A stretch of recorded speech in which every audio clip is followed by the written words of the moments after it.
Hello folks, Jimbo here. Just want to say a quick one before we let you dive into episode 112. I don't want to keep you waiting too long because I know it's been delayed by 48 hours at this point, but a big thank you for all of your patience, understanding when it comes to this. I'll talk about the technicals later on in episode 113 next week, but as a result of some of the issues we had, we've been limited by sort of how much customization and editing we can do with this episode, so it's pretty raw in terms of its layout and its audio. I've done my best to sort of edit it around, but if there are any sort of background noises or layout issues, then, just bear with for this one because we've been limited by what we've been able to do. It was recorded last Friday. Have that context in mind when listening to the conversations, but I'm really glad that we've been able to bring it to you this week because it's an amazing conversation, amazing episode with Sid and Kev. So I'm really glad we're going to get to release it for you now. So without further ado, enjoy the episode. Thank you.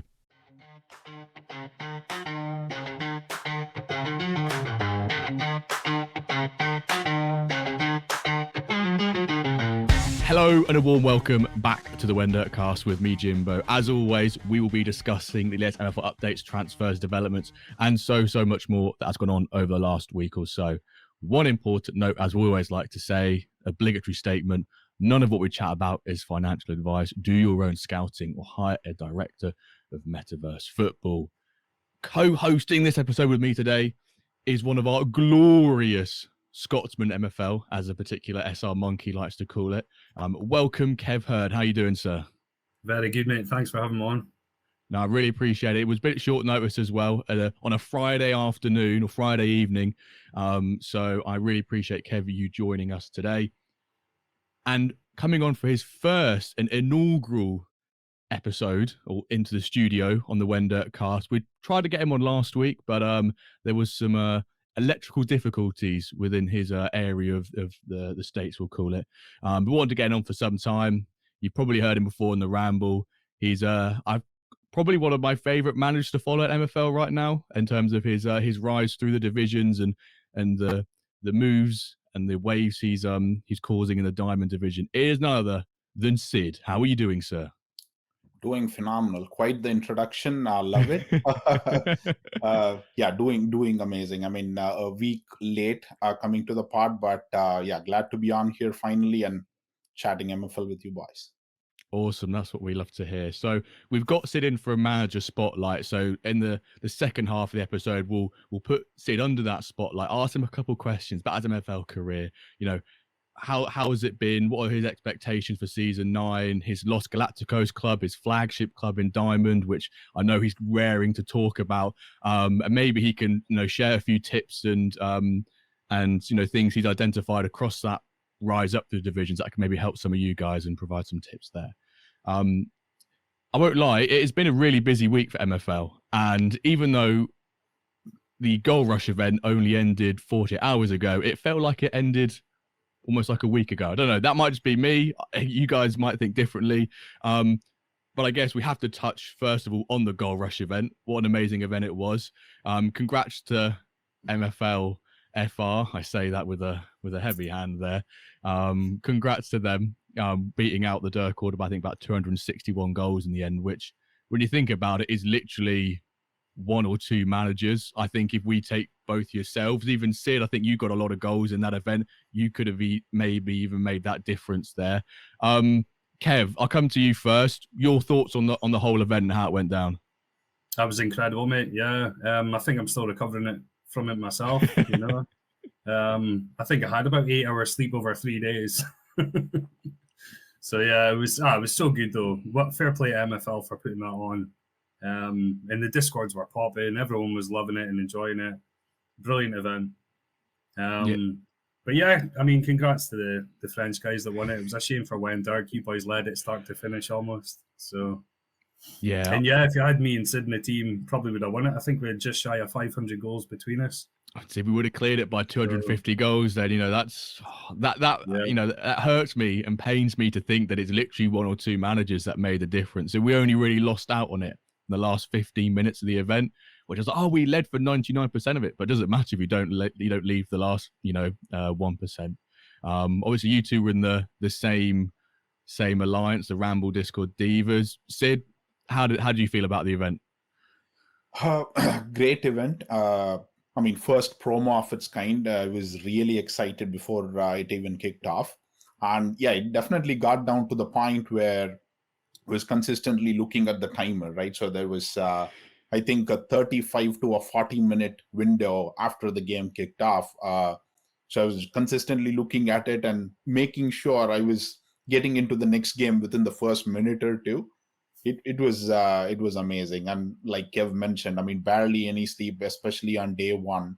That might have prompted this sickness as well. I don't know, but yeah, it was a great event, and yeah, congrats to the French community for winning it. And yeah, you came so close, Jimbo. I really wish there was something which we could have done, swapping a couple of managers midway.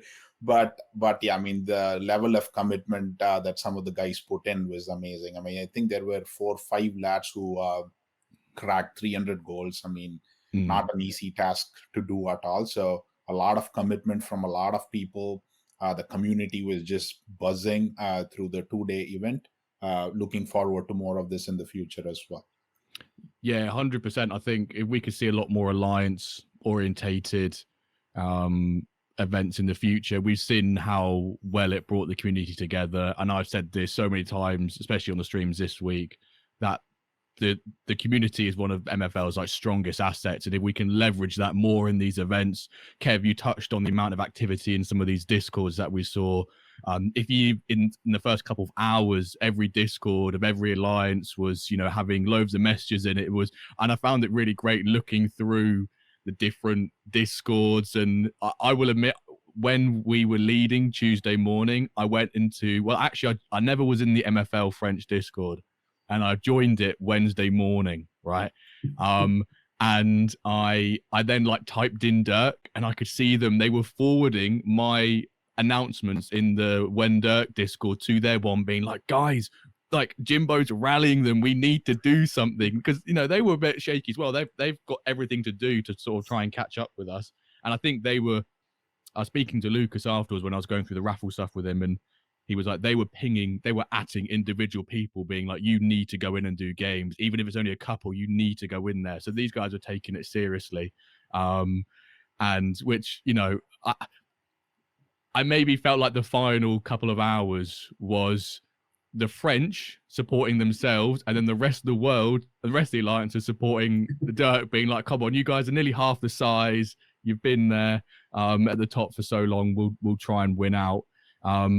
Yes, there were a couple of hiccups along the way with the event, and I think we can't not speak about them. You know, sort of about how some of the sandbagging and people lowering the overalls of their defensive lines to try and get more advantageous lineups, or, you know, AI, even though they were just preset. Lucas told me they were preset in the same way the reward pack bans are. So every 5 overall, that was how they did the AI matchups. And obviously some people, those alliances who had managers across the pond or in Asia, where you know Sid yourself, you're East Coast, right? I am, yes. Yep. You're East Coast, so you could stay up all night and sandbag matches, I guess we'll call it, and, you know, have favorable results. In that sense, you guys had an advantage.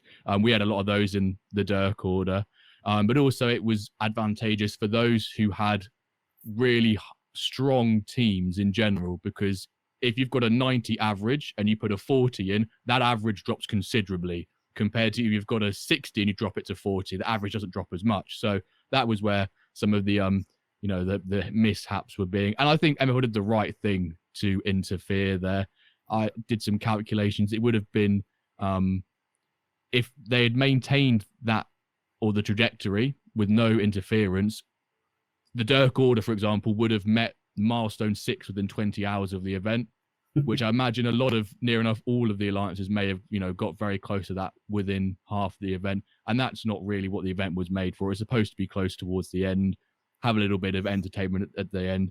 It was always planned to have the 10-minute cooldown towards the final hour, which I raged at Lucas so hard. I went, no, I can't believe, how dare you, in Greta Thunberg style, that they'd done that. But no, I think it was a great event. And Sid, out of the 3 of us, you were one of those fortunate people who managed to win a reward in the raffle yesterday. Is that correct? Yes, it was an Amazon gift card, I guess. Yeah. Bosh, there you go. At least one of us won. Kev, I know you didn't win anything, and you were anxious to try and get something. You may have typed rigged in the chat at one point, I feel. Yeah, I was devastated, but no, fair play to Sid. He finished top of the Ramble Alliance, so I felt like he deserved something out of that as well. I think Sid had 200 and just shy of 300 goals on his own, so incredible from Sid. I think he played the most games in our alliance as well, but it was one of maybe top 3. So some effort from Sid. Definitely deserves something. Yeah, between me and Hoodwink, I think it was very close. And I mean, I saw him sending messages in the Discord. It was like 4:30, 5 a.m. local time. I was like, what the heck? I mean, are you still grinding? And it kind of motivated me to go up until like late hours on the first day of the event as well. But yeah, I mean, it was really close. It was a great event. And again, this opens up a world of possibilities, right? Just throwing out a couple of ideas. The rating sandbagging happened for the first half of the event, which was fixed. But again, I mean, there could be a couple of different modes that can be looked into in the future as well, like 5 a team, or you need to be able to, or you need to play 3 defenders or just 3 defenders to qualify to play a game. Whatever it is, I mean, it just opens up a lot of opportunities for the future events. But yeah, I mean, overall, amazing community engagement and great way to head into season 9 with a lot of people sleep deprived for 40 Yeah, there may have been mistakes in my match day 1 tactics. That's all I'll say. Yeah, 100%. There's a few people who left their goal rush tactics on and was like, "Why am I centre back suddenly? Risky passing, attacking tendencies turned on. Why are they trying to play like this and position? You look at your formation on the pitch when you're attacking, and it's just." Well, carnage, basically. And Sid, to come back to your point, you're saying there were a few people who scored over 300 goals. I think there was a handful of users who also played over 60 matches, which I think the maximum you could do was about 67, 68.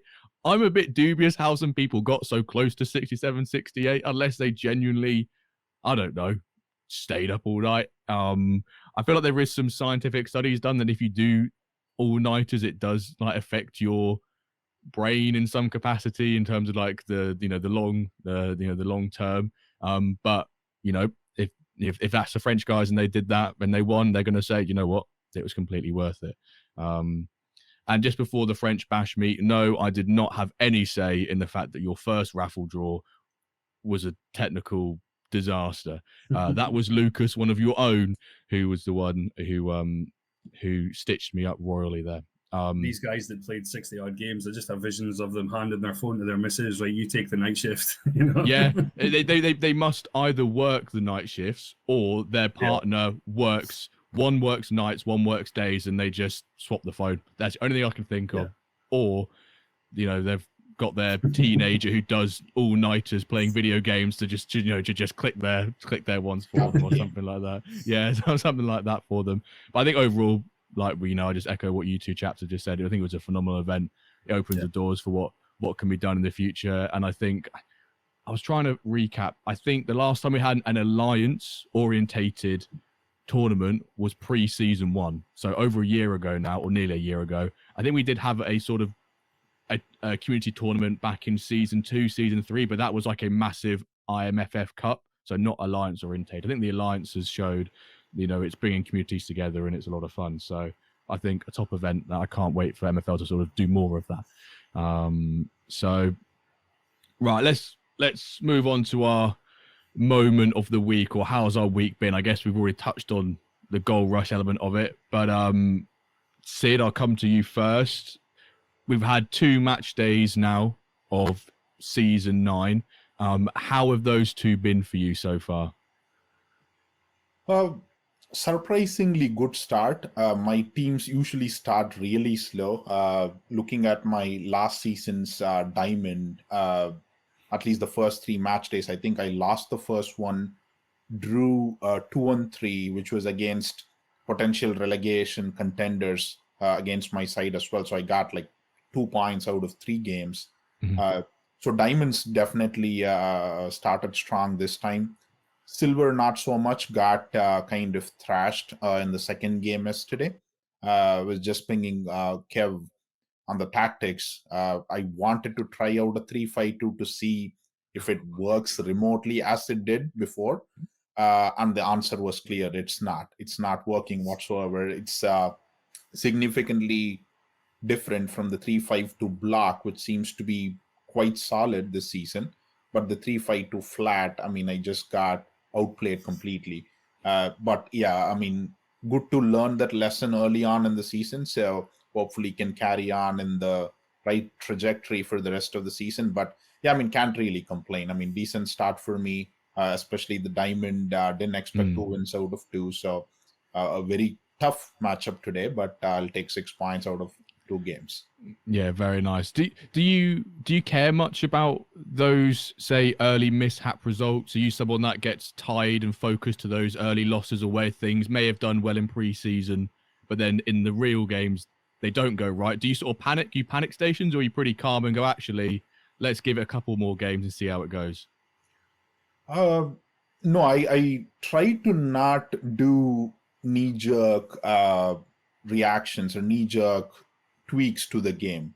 I did run into quite a bit of rut after mid-season last season in Diamond as well. I think there was like a 5-6 game streak where I couldn't grab a win, even if my life depended on it. But I tend to set things up pre-season. So what I try to do is have kind of, I don't know what the right term is. Let's call it a base process recipe, right? So the base recipe is 90% set preseason. The 10% of minor tweaking is what happens according to the opponent or according to the formation. So that 90% stays in place throughout the season, no matter what. So all the work that's put into the preseason friendlies, I think this was probably the most games I played preseason since I started MFL. I think I clocked close to like 170, 180 games in total. So a lot of work that's been putting, a lot of learnings from there. I trust what I saw from all of those games.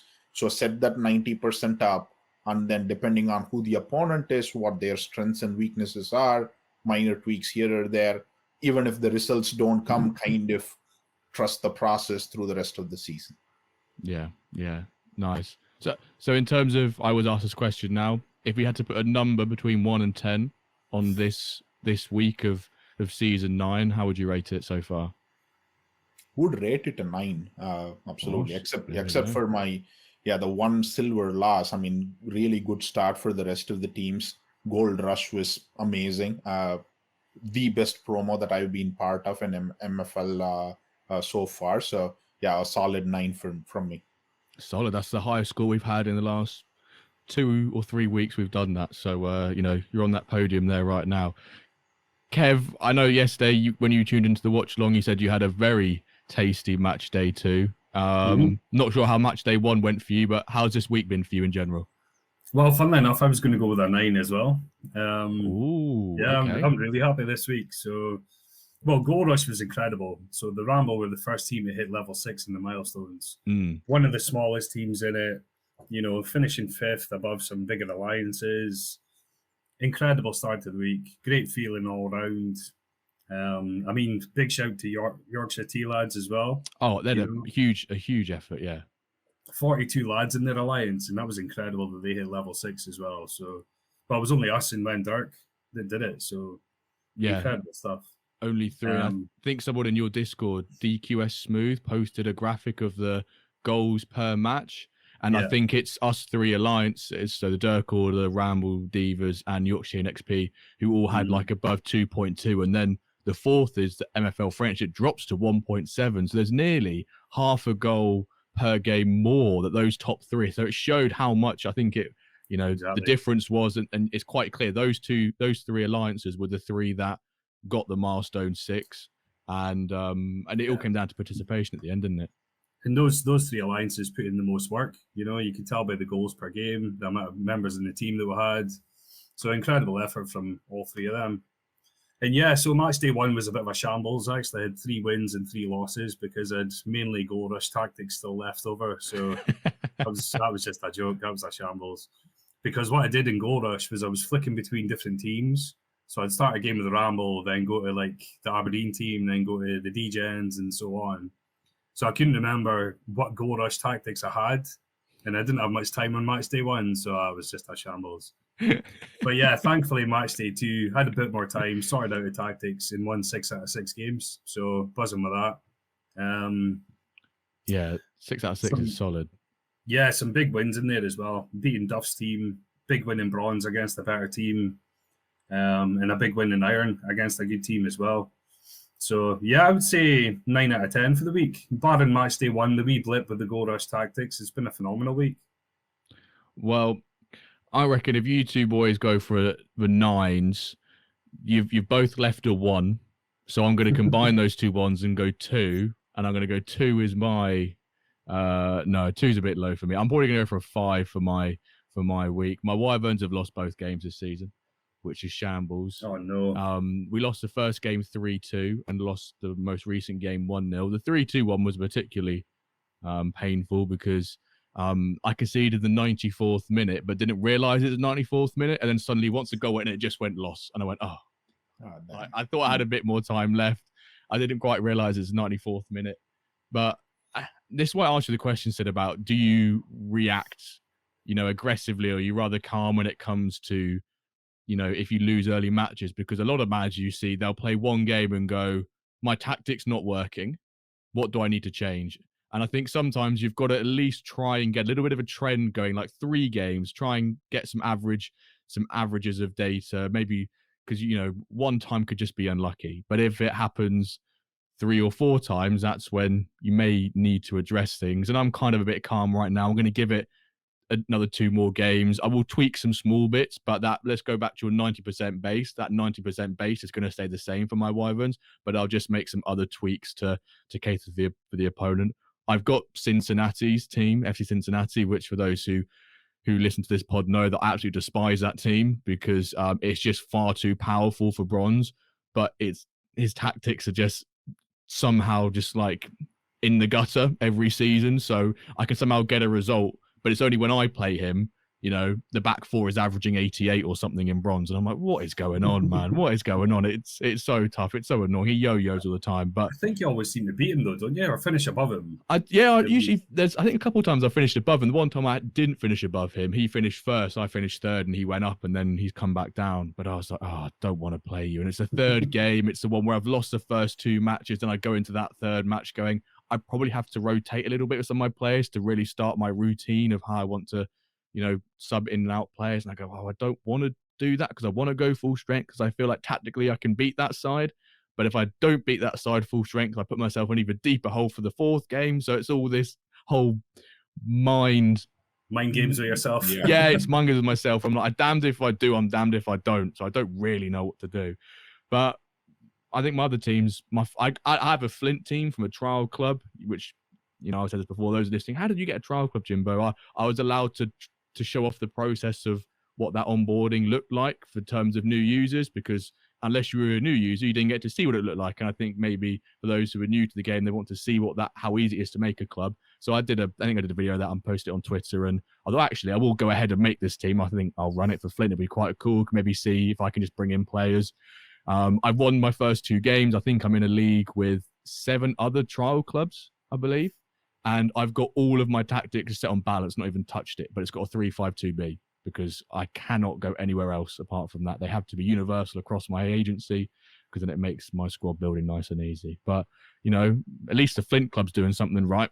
My bronze Wyverns are howling it, stinking the gaff. So I'll give a 5. So, what's that total for us? 18, 23 out of 30. That's a pretty solid rating for this week. At least it's no 3 vanilla 7 out of 10s, eh?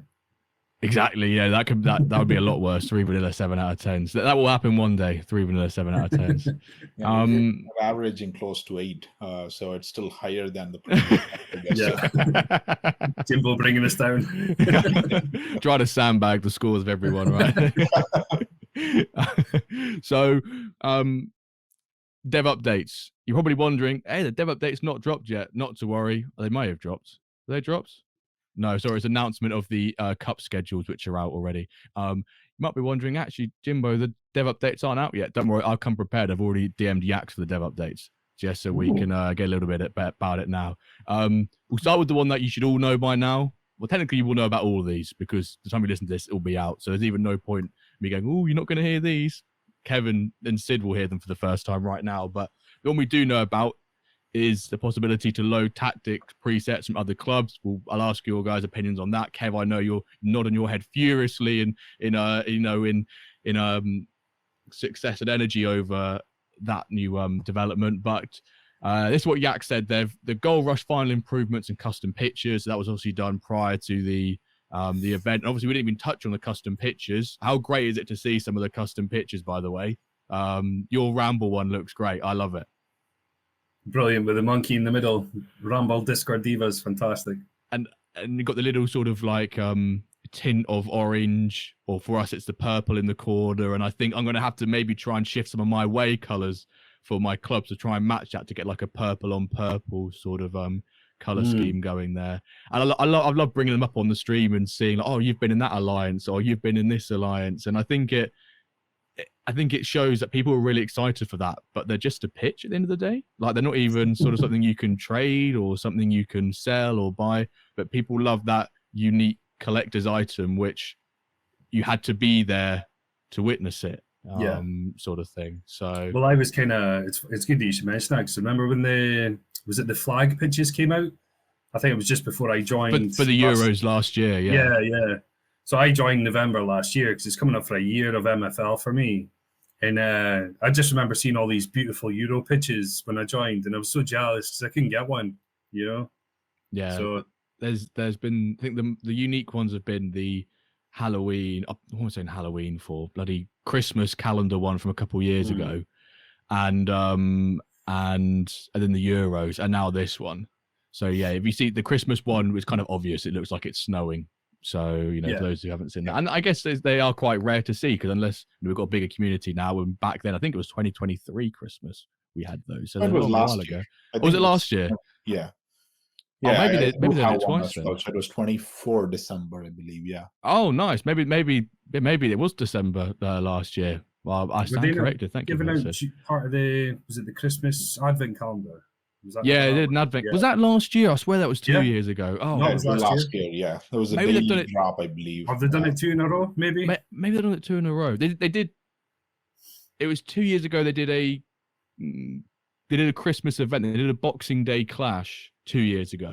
Right. And that's where if you look on some agencies, there's like what looks to be like a gold and red trophy, which in the calendar, you may have won a ticket to take part in that prestigious tournament.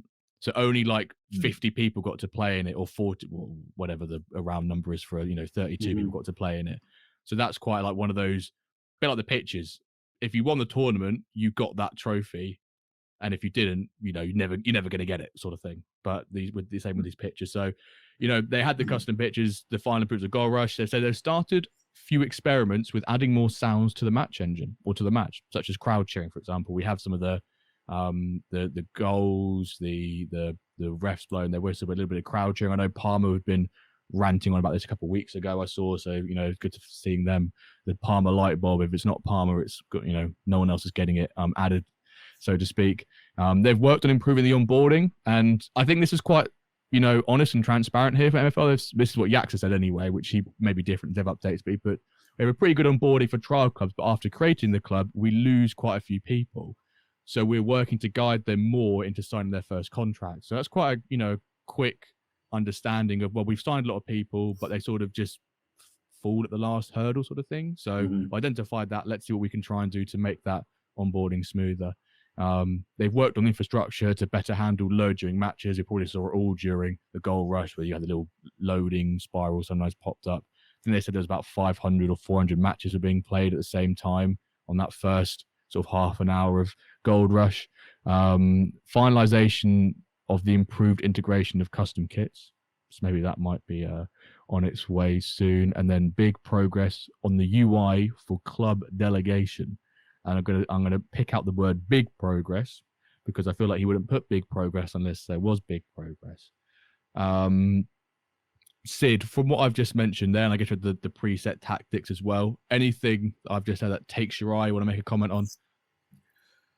Preset tactics, definitely. I mean, I was looking at the data from last season.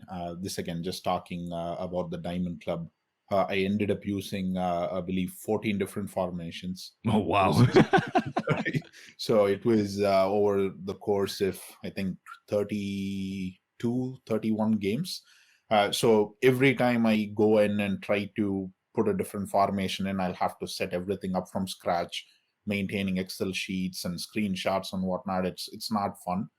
So when I looked at the update this morning, that really excited me. So I do have 5 different clubs right now.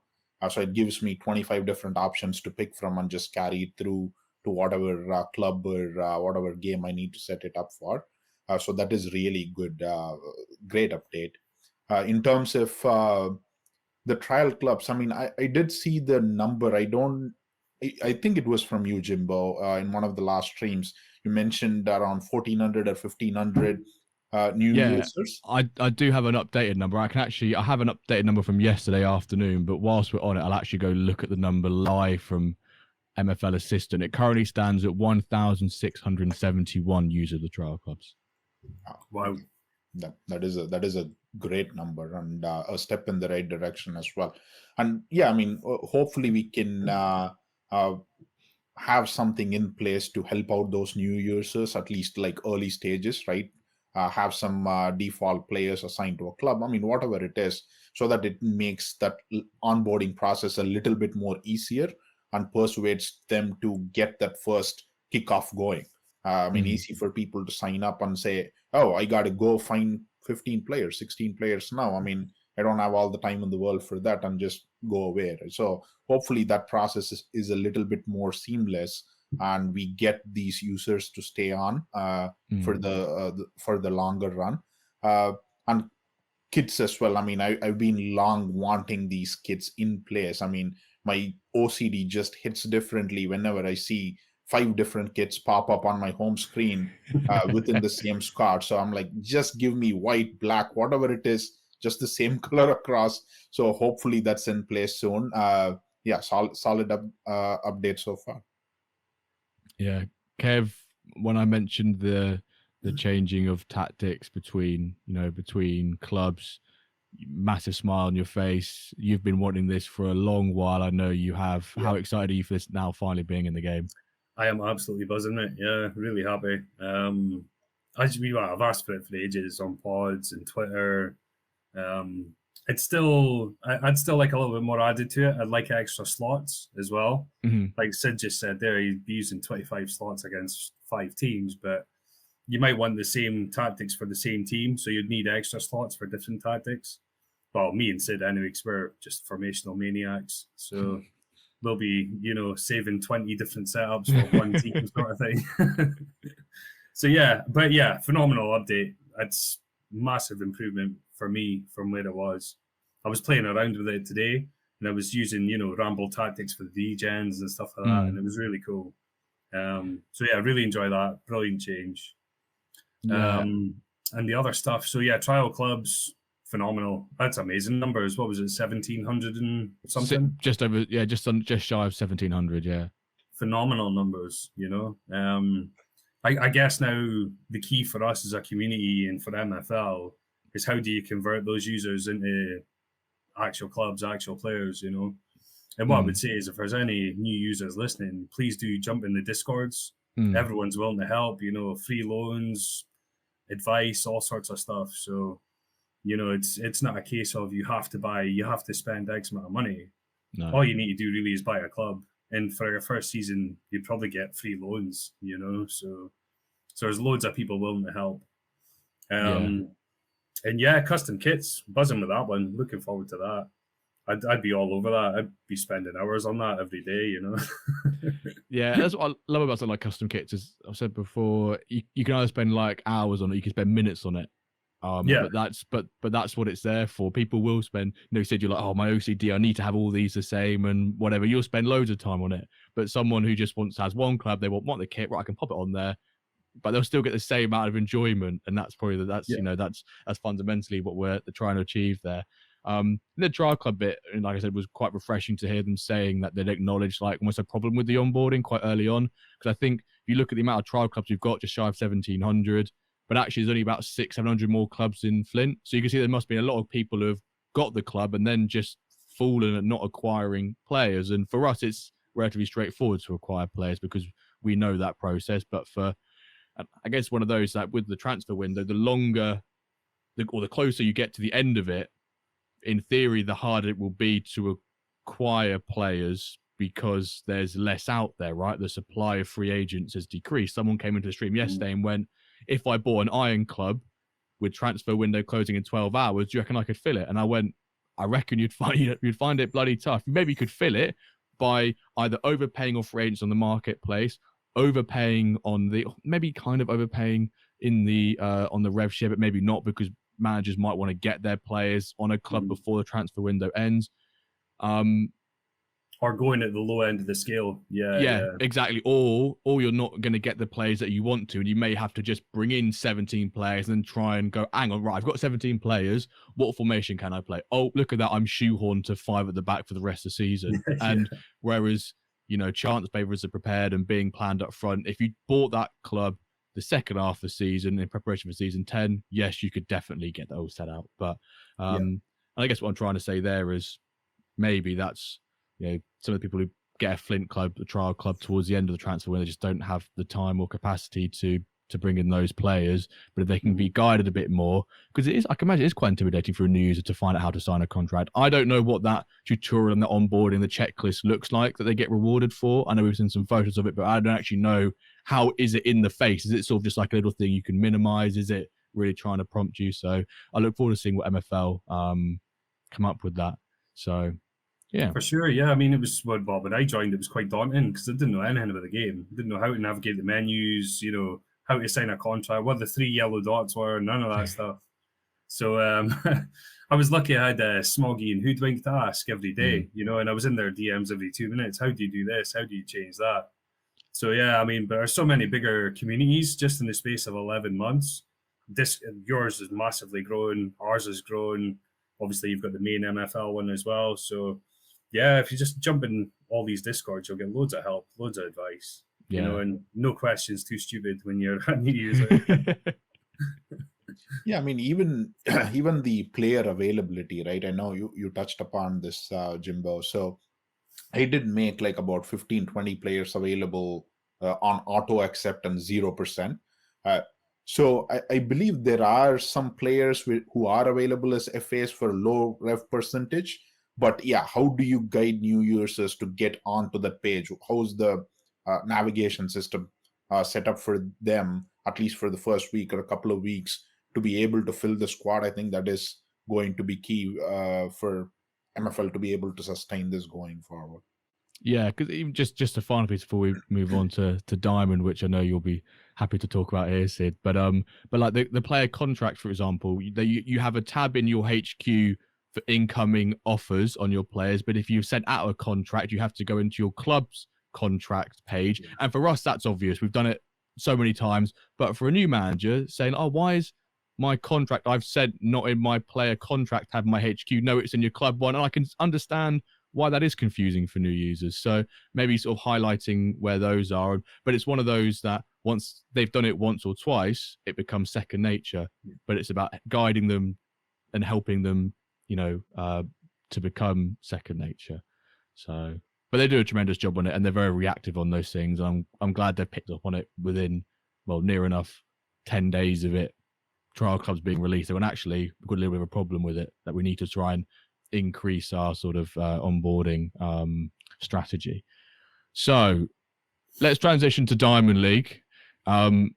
Sid, I will admit that, and I may have said it on the pod, and I'm not sure if I have said it live, that I was really hoping it was mid-season, season 8, when you were top of the Diamond League with your Los Galacticos. I was I was begging for you to win the league because I was like, I can get Sid on and he's going to win the Diamond League and it will be unbelievable. Unfortunately, that wasn't the case. However, you mentioned it earlier, you'll start season 9, 2 wins out of 2. There's 4 teams that are 2 wins out of 2. Just to quickly run through the table, only the top. Oh, well, I'll do it all. Might as well. Meta Mercenaries are first. You know, what we're going to say about that, we can touch on that shortly. But Shoni Milano second, Jurgen Benito London third, Los Galacticos fourth. Right behind you, and I think he's very hard done by yesterday was Bob. He should be joint on points with you, Sid. Bob is 5th on 4 points, robbed in the last minute of coming back from 2-0 down to 3 due to drawing 3-all. Tango and Lions 6th and 7th, Naples Gold Feather, and then making up our bottom 4 in order are GTA Ontario, Hamburg Harmony, MFC Roma, and Sao Paulo. Sid, I'm going to ask you a quick question. Who do you think, and you can say yourself, because I know that SR Monkey David last week said that he believes either you or Bob will win Diamond this season. Really rapid fire question. Who do you think will win it this season? It's going to be a boring answer, unfortunately. I think Ronan is going to win it this season. Bob definitely is going to be a close second or at least finish top 3. Bob has got an amazing squad, some shrewd acquisitions in the offseason. So he's going to run Ronan close, but with the 4-1-2-1-2 narrow being the meta again, I don't think anyone will be able to stop Ronan this season or even run close to him. Farmers League returns for season 9. When will Ronan not win Diamond League? And what will happen to the world? And like we always ask the question, Sid, you know, do our guests watch and take any consideration into watching the Diamond League? But that's the question. Obviously, not going to ask you because you're part of it. But Kev, I will ask you. We asked you this last time. How much attention you pay to Diamond League? I guess now, since you came on 18 weeks ago, Bob and Sid are both in Diamonds, and like many of us, I'm assuming you're constantly rooting for them every game. Absolutely, mate. Well, you know, I've always been quite close to Sid and Bob, so I've followed their journey from the very, very start. So it's been incredible to watch them work their way all the way up to Diamond. So we'd love one of them to win it this season. The heart says Bob and Sid, but the head definitely says Ronan. So his 4-1-2-1-2, his player strength, his ability to change it. You know, look how hard he works at the game as well. I think I just can't see him past him, unfortunately, for this season. But we all want someone different to win it. You know, that would be nice. Just change it up, mix it up a bit. And as Sid said, I think Bob's made some amazing moves. So strength-wise, he's massively improved. I think he's going to definitely be top 3, is what I would say. And Sid, you know, hopefully top 3 as well. I would love that if it's a Ronan, Sid, Bob top 3. That'd be incredible. So Kev, I'll ask you the question: when the matchup happens twice a season between Sid and Bob, who do you then root for? And I guess there's probably one answer here which might hurt feelings, but also a political answer which you're probably going to lean towards. You're not getting off that fence, Jimbo. I'm afraid. Join me on the fence, brother. I'm right in that part. No, I love them both equally. They're like family now, you know. So I could be like picking between one of my kids. You can't do that. So that seems so emotional from Kev. But no, to answer your original question though, Jimbo, 18 weeks ago when you asked the question, no, I never watched Diamond because I didn't have a vested interest in it. But now I'm all over it. I'm 10 o'clock every night, you know, I'm watching it every single time. But I like watching some of the other games as well. Like I'll watch Wilbert's games, Ronan's games. So Bob and Sid have got me into it now, and now I'm just watching all the games whenever I can. Yeah, because I when it comes to different discords or things, I keep, you know, use the term fingers in many pies. I like just lurking in different discords and see what's going on and etc. and getting vibes across all the community, etc. And I come into the Ramble one, obviously Sid, yourself and Bob are big members of that community, and you're right, Kev, through them being in Diamond, you can see it's not just yourself but it's other people in the Ramble Discord who now take more of an interest in it because two of their family, to use your terminology, two of your family are in the Diamond League. And I think it's great that we then get more eyes on it. Now when I'm doing the watch alongs, it's whose game we're going to watch, and it used to be we'll watch Meta or so, but we're seeing these different names of Sid and Bob, but people want to watch their games because they want to see those on the I guess call it on the big screen, we'll call it, when they're on the streams. But no hard feelings, Ronan. I think you'll win it, but I would love to see someone else win it. But I just know for a fact that if someone else was to win the league, I don't think it would be a Ronan whitewash of a win for another team. I think it would be a bit like the Gold Rush we just saw, or last year's relegation scrap, where it comes down to the final 90 minutes, because we love a stupidly competitive Diamond season where it's not done and dusted with 3-4 games left, because that kind of, it's not so fun there. So I hope it does come down to the final games of the season. So I guess there's not much really we can take away from the Diamond League so far, but Sid and Bob, very strong starts for me both. And hopefully by the time this gets released on Monday, you could be, how many more games will there be then? Friday, Saturday, Sunday. You could be on 15 points. So how dreamy would that be? It'll be amazing. How it's gonna go. But I mean, to be honest, if there was a season where one of the other teams could have won, it was last season. Ronan was really struggling mid-season. The 4-1-2-1-2 was not working at all, and he was trying out a couple of different formations on the fly. I believe he's quite far mid-season. I don't remember exactly how many points, but it was significant. But then I saw him run a bunch of friendlies mid-season in the 3-4 day break that we had. And from then on, I mean, he was like unstoppable. Right. So if anything, either Hertha or myself, if we had like a couple more victories in the second half of the season, maybe it would have gone down to final match day. But I mean, congrats to him. I mean, he's just put an amazing amount of work to deserve a last season's title. Yeah, it's quite the dynasty or dynasty, whatever we pronounce it, to Ronan's putting on right now. And the early season you could go, well, he has just got the strongest squad, and he always does have on paper the strongest squad in Diamond, but strength creep, is a thing in the rest of the pyramid. It's also a thing in Diamond as well, where a lot of those teams get a lot stronger, and now they're becoming even more so competitive and equally matched. And actually, you can be a little bit better on paper, but you have to put the effort into tactics and your preparation. And very rightly said, Sid, halfway point of last season, we were discussing what would happen to the world if Ronan got relegated or finished bottom half, and then he somehow clears second by 9 points.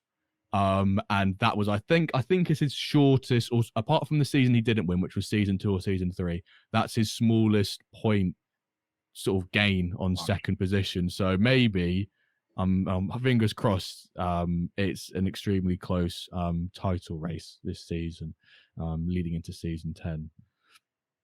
Fingers crossed, that'd be ideal. That would be. Any final things to say from either of you before we move on to the marketplace? No, I'm gonna say Meta for the Diamond League title, but I'm gonna say Bob for the Titans Cup. I feel he's gonna make a run for it. He's got the squad to do it, and some of the games I watch, I mean, his attack is just unstoppable. I mean, even in the games that he's drawing or running close, it's always a 3-3, 4-4 kind of scoreline. So when and if he gets the defense tight and working, he should be a very strong contender for Titans. Yeah, I mean, I just brought up on the screen now Gerhard Beckman, who is arguably probably the best striker in the game. We just look at his stats and you just see so many 3 99s. He's 1 off a 99 on shooting as well. it just looks like one of those cards in FIFA where you've just like increased all the stats manually and just taking the piss, basically. It's a shame he's not taller because 5'6" is pretty small. But if he was like, you just have him in your head, if he was like 6'2", he'd be an absolute machine. But I think he's a crazy player, to not be on retirement for the average retirement of 37, which what he would have been if he'd set up the symbol this year. He's going to go to 38 at a minimum now, which is great. My prediction for the cup was it won't be a team who finishes in top 3 diamond. It will be like someone outside of that top 3 running. That's my sort of like unique and hippie suggestion and prediction to the Titans. I don't think that's too wild, Jimbo. I actually agree with you, because I think the Diamond Boys will be too focused on the league. So if it's close, then if it's close and you see does it pull away some of the attention from the league, etc. So it's probably one of those where, like, for example, if you're Bob and you're 10 points away from Ronan, you're obviously going to focus on the cup, know. So it just depends how it all pans out, I guess. Yeah. Right. Let's transition out of the Diamond League and come to the marketplace. A bit like last week, I'm just going to highlight some of the stats of the rarities, the quantities that have been sold, and then obviously we've got a splash of the week to come on after that. So just to quickly go through the rarities, last week we sold 890 commons in a 5-day period, and this week, I think it also in a 5-day period, to make it a fair comparison, we sold 981. Sold nearly 100 more in that time frame, which is really great to see. I said last week that the difference between the previous week was the fact we're in a pre-season and the fact there's been a pack drop, and the previous week was a end of the season. So why would you buy? Well, some people will, but you expect an uptick in sales during the pre-season. So it's quite glad that the following 5 days was a continuation of the uptick. Limited 1340 last week, 1343. An increase of 3. For uncommon, slight decrease, but still very, very solid. 12,000. I keep saying 12,000. I keep changing between how I say the thousands, and it's just the worst thing in the world. 1,208 versus 1,168. We saw an increase in rare sales from 416 to 489. We saw a slight decrease in Lego players, 51 last week compared to 34 this week, which I feel like kind of understandable. People who want those diamond players, diamond quality players, even though Lego players, I did see someone in the Discord and been quite new, Benek, he's got a stone team. He's got 3 players between 88 and 89, and he's not even first in the league. So which is mental. But if you want those top quality Legos, you get your deals done early, I think, for some people, so they can start testing with them, because the people who do the most testing are probably those, I'm going to make an assumption here, those who have more invested in the game. They want to be the best, and if they're going to buy players, they're going to buy the best of ones earlier in the season so they can practice with them.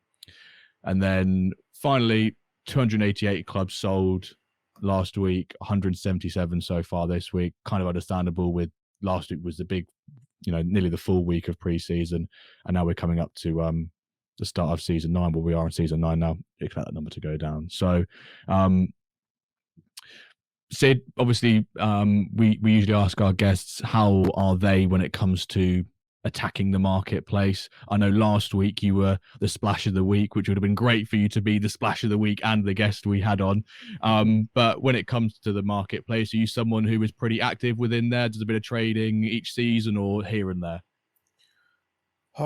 I see 2 different ways, right? So one is I always am on the lookout for opportunistic buys, right? Mm-hmm. So if there is a high-rated player in an agency who's potentially leaving the game or who's less vested in the game, I try to see if there is a bargain on any of those players, even if it is a 30-ish older player or higher. If there is value in there, I'm on the lookout for the value buys or the opportunistic buys. And for the long-term aspect of it, again, this is just for the Diamond Club, Silver to an extent, I'm on the lookout for replacing players on the verge of retirement. So I had a a 30-year-old 92 rated right midfielder. Very good stats. I think, yeah, he had 99 passing and dribbling, but his shooting was very low. And he was on the verge of retirement. He could probably get the sign within the next season or two. So I was looking for a right wing or a right mid replacement for him over the last couple of seasons. I did find an option, and this agency was willing to trade my player plus cash for a sum of $400 on top of it for a 4-year younger player, same rating but higher shooting. So I like the deal. So I'm on the lookout for some of these players specific to the Diamond squad who fits the profile. And again, I mean, I was telling Kev earlier this morning, the volume of buys has definitely gone down. I was buying a lot more players earlier part of this year, and that was primarily to set the agency up to have 5 robust squads. So a couple of them in ice now, one of them in iron, one of them in silver, and obviously the top one in diamond. So I wanted to make sure I had right kind of replacements, some of the monster progressors in there.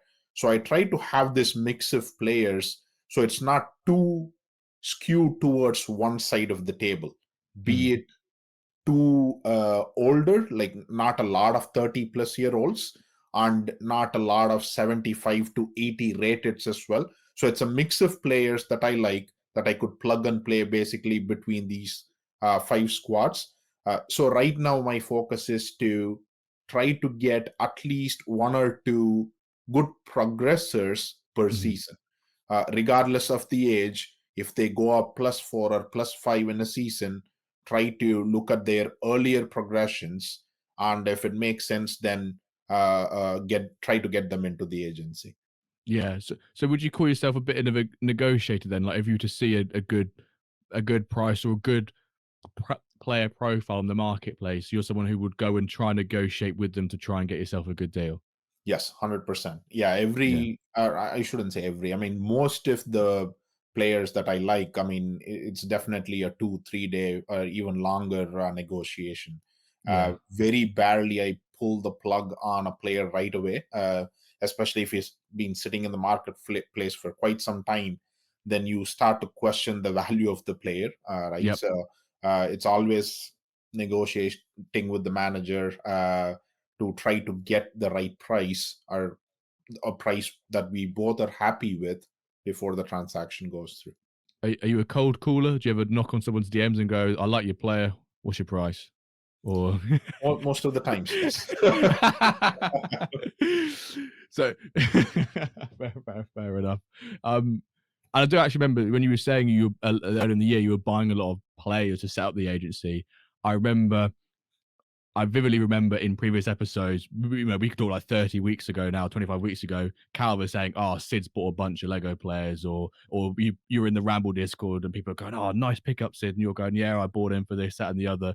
And now it's, when you're saying that, it was, that's the obvious reason you did that to set the agency, and how you've decreased your sort of your volume of players. And I guess when we talk later about your rise through the divisions, it kind of makes sense why you had to a degree keep up that volume to reach your objective of where you've got to in Diamond. Kev, any buys for season 9 pre-season for you? No, mate, I've been relatively inactive in the market. Well, actually, no, I did buy a couple, but then well, remember I said I wasn't going to buy packs. I was about to comment on this. Yep. Yeah. That was because I spent, I think it was $250 on 3 players. So I thought, that'll do me. I'm happy. I've got 3 quality young players there. Yeah, and then I just degened into packs anyway, so it didn't matter. Yeah, it's on the stream. You're like, no, I'm not gonna get packs. Not gonna get packs, as we said on the Ramble. And it didn't even clock to me that when you were in the Discord ready to share your packs, that I was like, hang on. I've not even clocked here that Kev said he wasn't going to buy packs, and he sat here with a rare pack on his screen, waiting to open it. And I just loved that it was someone in the Ramble was like, "Oh, I watched back the stream. Pretty sure you said you weren't buying packs. Why was I watching you opening packs?" He proper grassed me up, didn't he? Yeah.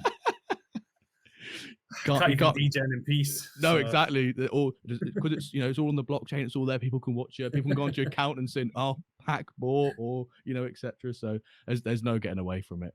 So yeah, so I signed a few players, got packs. Wasn't the best packs, unfortunately, but yeah, we moved.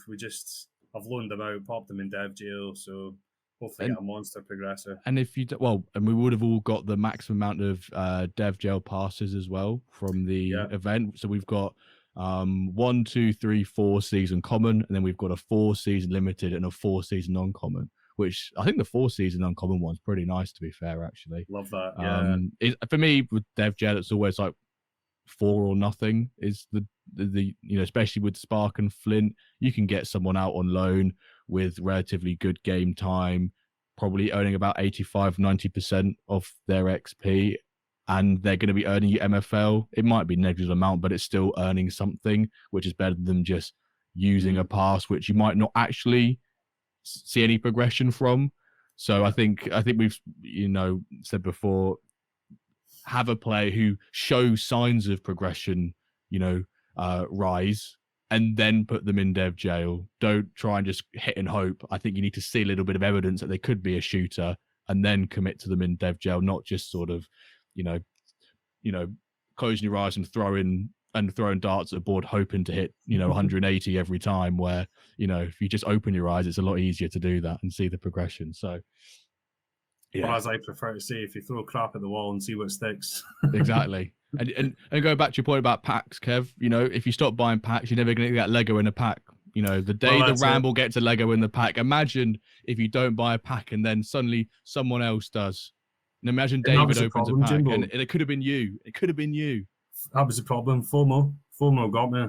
Yeah. Fear of missing out. I just had to do it. I thought, that Lego is going to be in that limited pack. I've just got to get it, and then the rare pack. And I feel like maybe the day that we don't do a pack drop stream is the day that everyone suddenly saves money, and MFL are like, no, people need to spend their money on packs. You need to come back to do a pack drop stream. Well, I feel like we do convince some people. Well, I mean, not to blame you directly, Jimbo, but I just always get so hyped up in your stream. It just always gets me going. The Blue Kurt quiz, if it's Laird or Nep or whoever it is. Yeah, by the end of your stream, I'm buying packs, even though I said I wouldn't, Yeah. So I'm always too excited. If anyone's got any misses that are complaining, if I give them my email address, you can direct all complaints to me, and I'll deal with them and say that it was a justified purchase, and we've got video evidence to show them having good fun. So yeah. And on packs, I love Sid's mentality with packs. He's very clinical and very sensible with packs and what he does with them. I wish I was as sensible as Sid. That's what I'd say there. Sensible Sid. Is that what we're gonna? We're gonna rock the hashtag now. We'll just hashtag sensible Sid. That's what we're gonna call it. If you're listening right now, hashtag sensible Sid. Done and dusted. Yeah, I don't even remember. Yeah, I don't even remember when the last time I opened a pack was. We probably have to go back to like season 2, season 3-ish, maybe. I've never. Yeah, it's been at least 6 months since I cracked a pack open. That's why you're sensible, because you'll get a profit out of it, Yeah, I mean, I've been burnt so many times with FIFA packs, just kind of ingrained in my brain. Do not take risks with the low probability of a Lego popping up, right? So it's always just look at the market, try to get the right buys instead of chancing on a pack kind of mentality. Again, there is no fun element in there, right? So the thrill of opening a pack, expecting a Lego to pop up, I can definitely understand, but just not me though. Guilty as charged. Guilty as charged. But see, Sid you'll reinvest that into players he actually wants, so it's a clever way to go. Sensible Sid. Sensible Sid. I had another hashtag in my head, but I quite like hashtag sensible Sid. Nice bit of alliteration there. I'm sorry, Sid. You feel like oh god damn it, the hashtag is me. So I'm gonna have to just wait people to say hashtag sensible. If you're in the Ramble Discord, please hashtag and tag Sid as you post it in there. I know Hoodwink will. So Make sure that's done. Speaking of hoodwink, I just seen that I'm in his cupped group. Oh, bronze. I've not even had a look at my cup groups. I don't even like. He actually tagged me in the Discord to tell me. I've got Big Mr. K. I've got Dubville Mill, and I thought I had McBride, but it's his old Celtic. I think it's his old Celtic Glasgow team that he sold literally 10 days ago. That he sold. Oh, that would have been quite neat having McBride in there with that would have been quite fun. Unfortunately, he's taken a break from club stuff for a bit, isn't he? Oh, Jimbo. Celtic we are in the same cup. Which one? So the one that you just mentioned. We're in the same like the same tier. Yeah. Yes. I've not even looked at the tier. What am I in this season? Contenders tier 4. Tier 4. Yeah. Oh Lord. So I'm in that same cup with you. Retro DJ. There you are. Oh, I got bloody Blades Mustangs. Thank God they're not in my same group. I'll get absolute pelters from in for that if I was to lose those games. But yeah, even just small things like now you can check the clubs, and Big Mr. K on Q has literally just DM'd me saying, I've got Jimbo in my Silver Teams Cup group. So this is why I love the rivalries and knowing you're playing another manager. Like, and when you've spoken to them and you've met them, I love that connection because I just know that he's going to be buzzing if he beats me and I'm going to be buzzing if I beat him, and we know exactly what each other looks like and exactly the smug faces we're putting on each other's faces. You know, like Kev, if we end up playing each other, I'll be like, oh god damn it, like Kev's going to be there smug in his probably a hotel room somewhere or his car as he's watching the game, you know, somewhere for work or whatever. You know, he's working and beating me at the same time. It's not fair. You'll see it in the Ramble. That's all I'll say. Yeah, you'll see, and you'll see it in the Ramble and the WenDirk if I beat you as well. So you know, we'll call it there. But let's quickly go on to the last part of the market update, which is Splash of the Week. So this week's Splash of the Week is actually a rare player. I did check out some of the 0.01 offers on legendary players, and none of them looked like they would have been greater than this value. So I'm kind of making the assumption that they're not. But last time I did this, Bob messaged me and was like, I was Splash of the Week. And I went, sorry, I didn't realize because it said it was 1 pence, which I know it's not the actual true value. But this is an English name, so nice pronunciation. Mr. Trevor Cook, which I'll share my screen for you chaps so you can see this at the same time as well. Mr. Trevor Cook. He is a right-wing cam centre mid, 84 rated. Was sold for $580. Bought by Pomelo22, sold by DZ Monster. What I thought was quite interesting here is that it was bought by DZ Monster at the end of August for $160, and then just shy of 2 months later being sold for what's probably about exactly 3 times the amount, 160 to 580. If we look at his progression, he's gone up 1, 2, 3, 4 in 2 seasons. It's gone up twice each season, going from an 80 to an 84. His stats as a right wing are 84 pace, 79 shooting, 81 passing, 88 dribbling, 14 defense, and 34 physical. The physical, I think, is a little bit of a low one there, especially with, well, I just think of things like fatigue. You're thinking now with defenders can be a bit argy-bargy and using their physical to stop some of the forward line. Triple position is nice. I've not checked if he's greater in any other position, but I imagine if he was, it'd probably be the cam. I imagine it might only be like a 1, maybe a 2 maximum decrease in his overall, just looking at his dribbling and his passing, but I imagine it might be like an 82 rated there. Thoughts, gents, on $580 for this player who's currently averaging 2 overalls a season in his first 2 years? So he is an 82 rated cam. I just had a look. Is he? But yeah, those 4 stats are quite nice. The pace, shooting, passing, dribbling, that's quite nice. 23, left-footed, yeah, good rating. I thought the progression might be a bit higher. The fact that the price was so high, in my opinion. Because that's quite a punchy price in the current market sort of values. Yeah, I could maybe only imagine that the Pomelo potentially thinking if he does break through that tier gel to 85 relatively soonish, being this side of, this half of the season, then could that signal a bigger, quicker rise outside of, off the other end of that tier gel? Because if he's already gone up 4, he's going to go up probably by at least like another 2 at a minimum. But if he can smash through tier gel, could he be, say, like an 88, 89 plus? Doesn't sound, too unrealistic to suggest that. Any thoughts yourself, Sid? Yeah, I mean, had he broken through the tier jail already, it probably would justify the price. I'm kind of skeptical on the price tag for an 84 rated right wing, though. I mean, again, if he had a steep ladder-esque progression, then probably you're looking at +6, +7 over the next couple of seasons. But yeah, like you mentioned, Jimbo, I think, I mean, it's just in the hopes that he breaks through this season and hopefully gains another +2 or +3.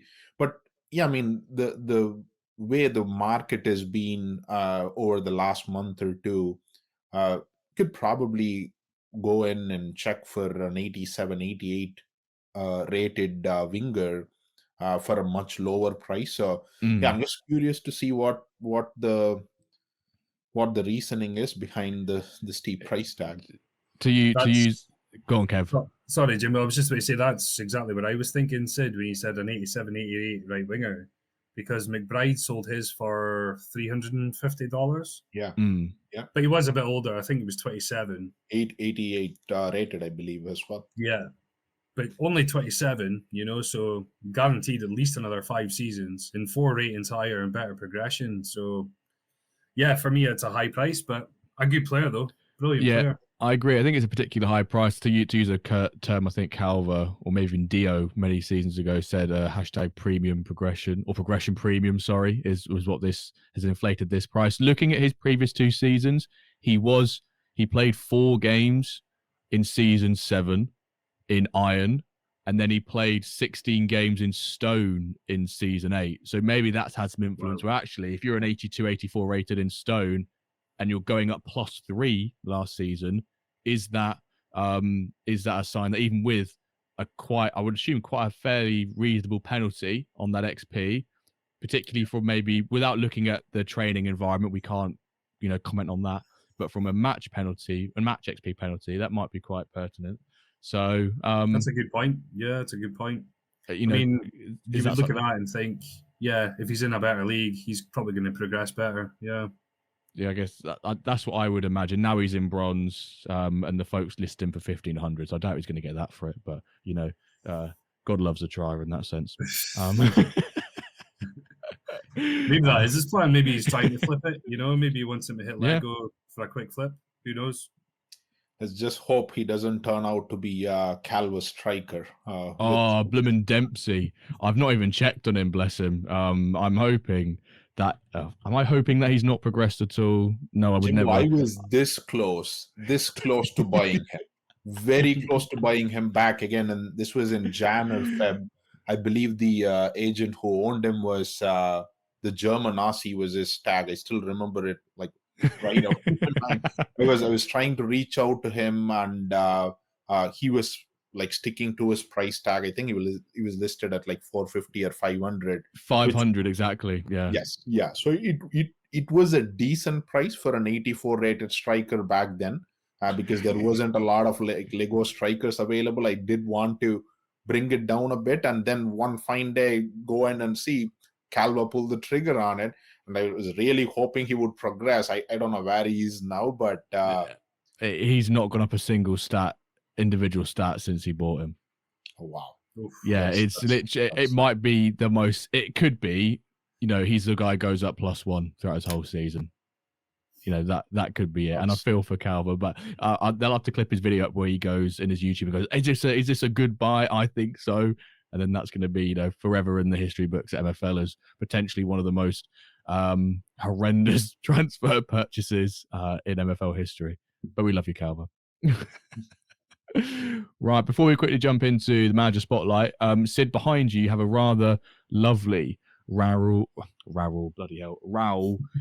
Madrid jersey. There's Madrid jersey, isn't it? Yeah. Is IRL, who are you a fan of? Who is your football club? Yeah, Real Madrid is my club of life, basically. Been following them for about 22 years now. Nice. So ever since the Zidane volley against Leverkusen, been a big fan of them. He really got lucky with this jersey. So this was a jersey out of his testimonial game. I believe Cristiano and Raul exchanged the number 7 jerseys like at halftime, and the club put out this jersey. I got it from the club, and then I got very lucky to witness his final game. He was playing for a club called New York Cosmos. This was his like final season before he hung up his boots for good. So I was very lucky to get a ticket into his final game. Was waiting right next to the player entry exit area, and I was able to get it autographed as well. So Wow. yeah, I mean, been following Real Madrid for quite some time, and a very passionate Madrid fan. So is that a worn shirt? Is that just one that he from the arcade? That's still unreal though. I was looking at the graphic on the back of the number, and I was like, I don't recognize that bit, Madrid playing in that. So that's what for a testimonial. But still, regardless, to go see his last game, to have that shirt and to get it signed by him and have the autograph, etc., is that's an unreal piece of memorabilia. I love it. Thank you. Yeah, it's a collection of all his pictures, moments that they put together into the 7. Very lucky to be even able to witness the game and then get it autographed as well. And Kev, behind you, not quite some football memorabilia. No, I was going to hang up the shirts again. I love getting the shirts out there again. But no, well, I'm a Liverpool fan. Have been my whole life. Liverpool, Aberdeen, and Scotland. That's the way that goes. In that order, as Bale would say, golf. Golf, Madrid? What is it? Golf. Wales, golf, Madrid. Yeah. Wales, golf, Madrid in that order. Yeah. It's always going to be Scotland first, then Liverpool, but club-wise, Liverpool. Always has been. But I'm Scottish first and foremost. Quick question then: do you think you'll make it to the World Cup? I do, mate. I believe we've got tough games though. Denmark and Greece to come. Greece away as well. So it's going to be tough. I think if we can get a draw against the Danes, I think we'll do it. Yeah. So let's see. I'd back you against Greece rather than Denmark. Denmark looking. Greece away though is tricky. I mean, we beat them at home convincingly, but first half was poor, second half was brilliant. So against Belarus, it wasn't great either. So we limped across the line there. You've just got to hope that the current and ex-Norwich boys, for the Scottish side, do you a favour. I'm talking Grant Hanley. I'm talking Kenny McLean and big old Mr. Angus Gunn. But you've got to hope that Mr. Christoph Zolis on the Greek side doesn't do a downer, because he's a hell of a player now for Club Brugge. Yeah, big old. Who you got? I don't know if Dimi Janoulis still plays for them or not. He does. He's always on the bench. Yeah, because Kazimigas gets ahead of him. Yeah, so they've got a fairly decent side, Greece. But you just being an Englishman, it's quite easy. You just sort of relax. And I found that we haven't lost a World Cup qualifier since 2009, which I thought was absolutely unreal. Yeah, you haven't conceded a goal. I mean, it's because we always play San Marino, Andorra, and Liechtenstein every single World Cup qualifier, like relentlessly. And I'm glad you said it. And who was it? It was like, now like Cape Verde have qualified, since people have gone, right, England will have them in the group for the World Cup. Then that's how it will be. We'll get Cape Verde, and we'll probably end up drawing 0-0 and still get out the group stage from some miraculous piece of wizardry from, I don't know, Elliot Anderson. It might even be. But yeah. England's got Tuchel in charge now, right? So it'll be very interesting. I mean, very excited to see how, again, being a little selfish, I mean, excited to see Jude and Trent under Tuchel in the World Cup. See how that's going to work out. Yeah, Tuchel's his first ever World Cup, because obviously he's always been a club manager, hasn't he? I think maybe because of the fact he knows whatever happens, he goes after that. Like, his contract is the World Cup. Probably got no pressure on him. He's like, right, guys, I've got no pressure. If I win, I win. If I lose, I'm out. Like, you've got nothing to lose in that sense. So, I'm kind of hopeful, and I'm kind of hopeful for even the 2028 Euros, but I can't get too hopeful because once we get hopeful, then the Scots and the Irish and the Welsh prey on our downfall, and so far it usually works out in their favour. So I'm not gonna big up the English too much there. So right, we're an hour and 20 in. I told the gents it'll be an hour and a half or so, but we might have to go for about 20 minutes more or so if that's okay with both of you. But if Calvin was here, it'd probably be, well, you'd see the smoke coming from his ears and his eyes and his nose, and his face would go bright red. And that's after we've talked about Dempsey as well. But we've got Sid in for the manager spotlight, and Sid, we always ask our guests in this manager spotlight, can you take us right to the beginning of your MFL career? Like, you know, if you have a background of football manager games, playing, he's mentioned about FIFA points earlier, so you had that sort of football gaming. What's your MFL story? How did you find about MFL? How did you get into it? What drew you in? So, yeah, I did have quite a bit of FIFA background. So I was playing up until the last edition, FC24, I guess. I completely wanted to stop, get away from it because it was just eating up a lot of time. Late night hours, playing, grinding weekend leagues. And as you know, I mean, right when you get to August, September timeframe, everything gets reset. You buy a new version of the game, start all over again with the base gold players, multiple promotions and whatnot. Just wasn't a fan of it anymore. So I was just looking around for a couple of months for what I could do, and then I came across Quinny's video. I believe I did watch one of his streams as well, and the gameplay aspect of it looped me right in. So I joined right about the time Kev started in MFL as well. So my first purchase was, I want to say, like early December to mid-December last year. So I started off with an Iron Club purchase, which was, the club was based out of New York, caught my eye right away. And again, the onboarding part was really difficult. I looked at the club, and the club had 16, 17 players in there. It was listed a little higher. And I was like, okay, so there's all the players in there already. I mean, what's the big deal? Let's just buy the club. We have the players. Let's just roll on with it. Bought the club. It was a little expensive. And then the guy who I purchased it from messages me and says, can you cancel the contracts of all the players? Like, what are you talking about? So, I mean, he was kind enough to let me have all of those players at 0% for season one. But wow. I did start there. So it was an Iron League winning squad. So I started off in bronze, and the early thought process was, let's try to plan for a division or a couple of divisions ahead. So anywhere in gold, like mid-table gold, is where I want to stick through for the next year or so. So I made a couple of Lego purchases early doors. I did play them in bronze. So yeah, that's basically what got me into MFL, and that's how the journey started.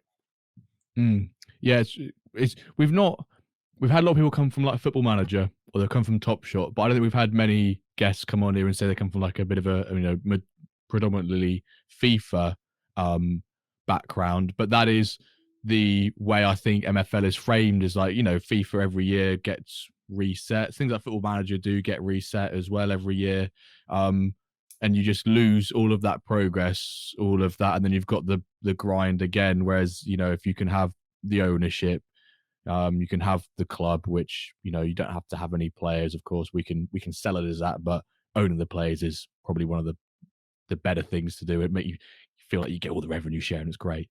So I mean, I'm just looking at your Los Galacticos, and I've got a question for Sid later where I talk about, and I term it his meteoric rise through the pyramid. And I'm not even joking. Like when I say this for Los Galacticos, where your first season 1 in Iron, first, next season bronze, first. Your next season was in silver. You came second.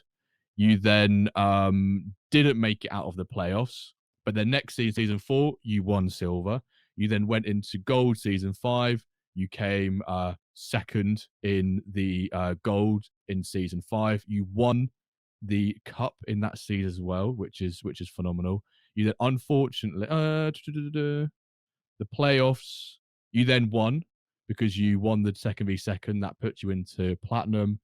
And then your first season in platinum, you came fourth. Second season in platinum, you came first. First season in diamond, you come third. I mean, when you look at it like that, it's basically every season you got promoted, apart from what is it, one stop along the way. I'm gonna, I'm gonna class that as me telling you your season 8 recap, because that's like, you came third in diamond. How, when you joined MFL, was that always a priority? When we had Bob on, his mentality was, I just need to win and get to the top of that pyramid as quickly as I can. Was that the same mindset you came into MFL with? No, I wasn't even looking at diamond when I started. I knew there was this list of elite managers in diamond. Early doors, went into the squad, looked at the rating, and I was like, oh, sometime or someday in the future, I just want to own 192, 93 rated player. That's all I was thinking back then. And it kind of happened organically as well. I didn't want to make splashes through like couple of windows and buy into this progression, right? So every off season it was just one or two buys here or there. Again, I definitely got lucky with some of these buys as well. Some of them turned out to be great progressors. The two Legos that I got in my first season, one was an 82 rated back then. He was a rare. The second one was the goalkeeper, who was 85 rated. So both of them are still in my agency, and they're 92 and 91 rated right now. So again, some of those definitely kind of gave me a helping hand in getting these progressions through the divisions. But yeah, I mean, when I started off, the aim was always try to be somewhere mid-table in gold and try to hold there. But when I got through gold within a season, I was like, okay, maybe I can shoot for a little higher. Then the first plat season was fourth, and it kind of gave me the confidence to push all the way through. But even in my last season 7, I wasn't dreaming of diamond at all. I was like, okay, I got to plat, I think this is the highest I could go. Just hold this for the next few seasons, see what the MFL return is, and then plan for later. And then I know it came down to the last match day between me and Matt or Black, and I was like, okay, so looks like it is going to be diamond. And then again, a swan song season last as well. I mean, coming third in diamond, it just feels like feels like a dream when I look back at it.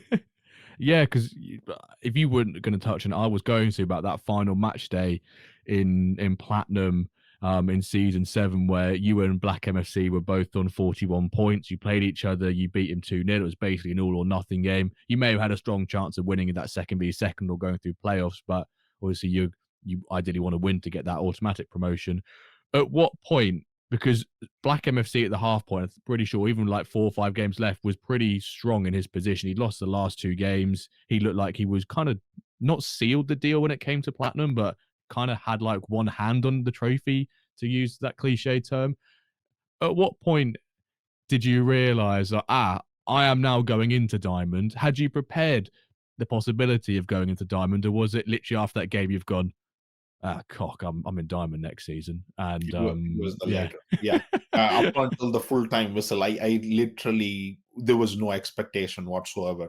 And mid-season, during that season, this was season 7, I believe Black had 3 acquisitions from Sturge, because Sturge had sealed the other plat division.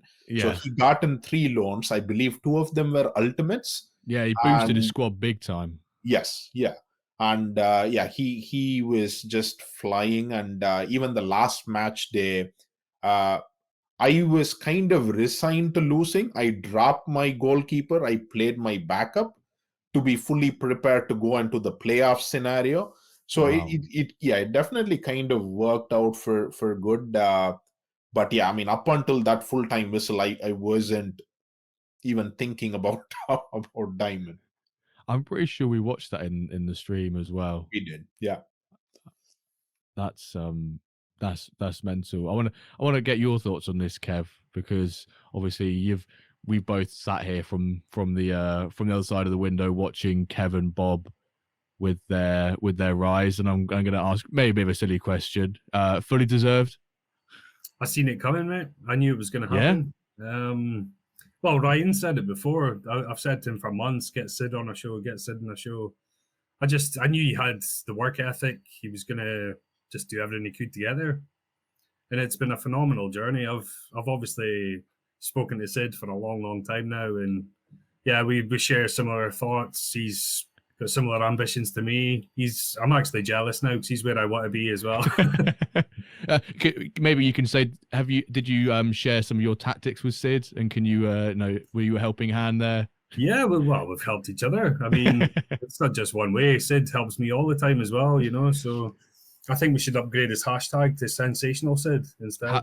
Well, okay, then we're going to get people maybe say hashtag sensible Sid, and at this point, hashtag sensational Sid. So, we'll see if you're still listening. Yeah, if you're a fully committed listener, I want to see double, and I want to see you tagging Sid in every single one as well. I want him being notified when you've popped a hashtag in there. Separate occasions, because some of you might probably wait till the end to drop both hashtags. But I love that. Sensational Sid. Sensible there you Sid. go. So, but yeah, brilliant journey, Sid. Really, really, really delighted to have helped share that with you and hopefully helped you along the way as well.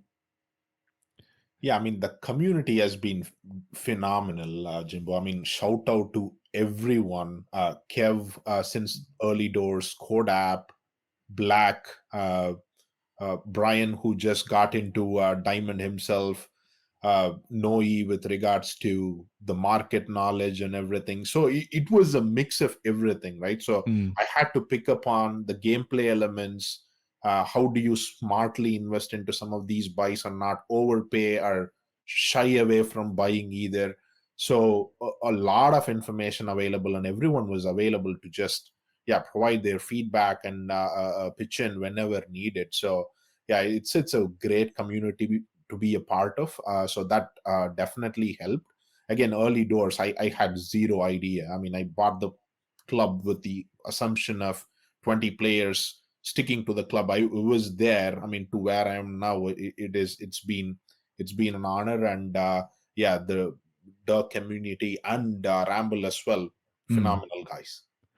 I think as well, like when I look at the Diamond League now, I don't know how, if I'm right in saying this, but you and Bob and a few others feel like those are like the new cohort of people inside that Diamond division, where previously you'd have your Ronan, your Big Will, who are still in there, who have been in the game since all day one, and a bit like retirement when you've got everyone who's over the ID of 77,000 bloody 848, whatever it is, then everyone tags at me because I know it off by heart, but I don't. I just go and find the previous message that I have put it in, and then say I do. But then you guys are the newer cohort of managers who've come in there and like kind of disturbing it, but in like a really positive way. Like, hang on, guys, like we're the new kids on the block here. We're gonna come in our first season. We're gonna hit third. We're not just gonna just be here to make up numbers. You and Bob then reinforce your efforts in Diamond, and you've won both your games. Bob's undefeated in his first two games, and I just love seeing this shake up that we're seeing in Diamond, where for you could argue 6-7 seasons it was the same top managers at the top who had been here from day one, and now we're getting to a point where a bit of planning and a bit of sensible investment and scouting is making that difference the further seasons, the further we go into seasons. So one question I did really want to ask you though is that since you've had this massive rise across the divisions and up the pyramid, have there been any sort of like stark, I don't know, I would say things that you've noticed that have stuck out to you in terms of like the difficulties, the challenges? Is there things that become apparent as you go up the divisions at all?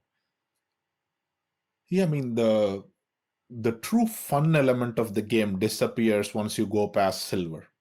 That's up until silver, you can relax, sit back, watch your games, 4 or 5 goals per game. But once you go past that cutoff, I mean, once you get into the gold division, it kind of becomes a pro level, if I may call it that. Yeah, I think it's fair. Yeah, it is really sweaty, definitely stressful. So I keep repeating this over and over again. The games are fun, but it is real sweaty. So every game day, we're thinking about it for hours and hours prior to the kickoff, and there's just like one goal scored. That's what it comes down to. But yeah, I mean, there is a stark difference between silver and upwards from there. Like Division 1 of FIFA. Yes, yeah, exactly. I don't think I've ever heard someone explain like Diamond so well. Well, every game is fun, but it's just like sweaty and it's nerve-wracking for every game because there's so much on the line. And Kev, is that why you've never come out of silver? Because you don't want to become that stress and that sweat. You just want to stay in the fun levels. Is that right? Yeah, that must be it. That must be the reason. Well, it's funny because with the D-Gens, I won my first 4 leagues. So I won Ice, Stone, Iron, and Bronze in a row.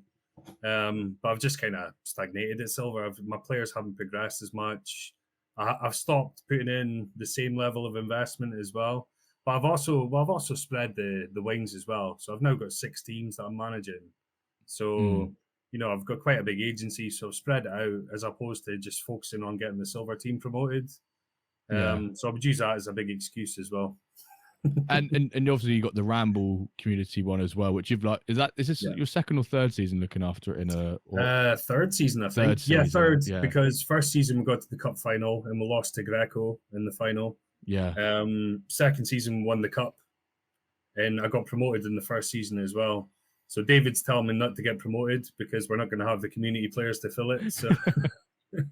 So I've kind of got a rein in the Ramble, although we're projected second and we're looking pretty strong there. So just keep telling myself, don't win. If you're a Ramble listener, then I'm sorry. We'll just cut this bit out and we'll keep it off the record so you don't have to hear that. He doesn't want the Ramble winning. Well, no, I'm a competitive animal, so let's be honest. I'll probably try and win the league.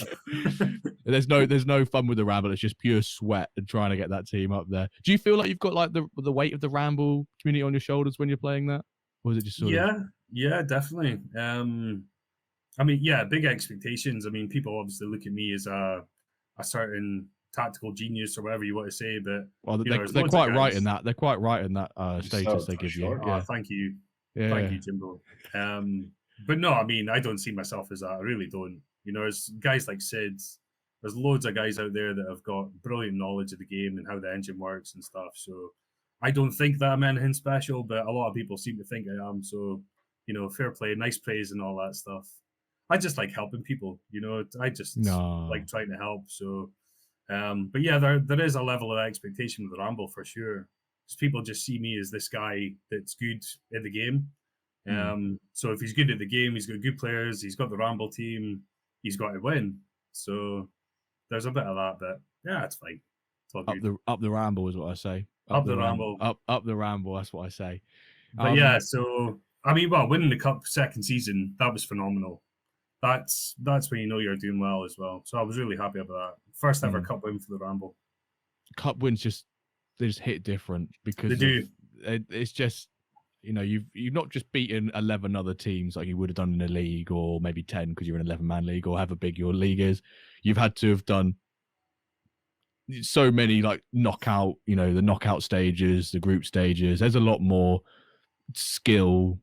You could argue more luck as well because it's only a handful of games, but it's just the cups just hit different, don't they? I was going to say, Jimbo, there is more skill, but there's a lot more luck needed as well. Yeah. I mean, certainly in the group stages where people might throw out a rotational team or everyone might go strong against you, you're just not going to know. And then what are your priorities when you hit the knockouts? Are you focusing on the league, or do you have the strength to go for both? I try and always go for for me, I try and always at least go for the quarterfinals. I feel like that jump, I can justify it as a successful cup run if I get to the quarters. But if I get out of the knockout stage and then get out of the group stage and then lose the first knockout round, I go, well, I might as well just stayed at home and just not gone to the knockout stages. I just don't feel it's worth it. Obviously, it is for the MFL, but if I can get, I've not had a cup win for a while. I think I got to the semis last season. I got to semis 2 seasons ago. I won the cup with one of my teams.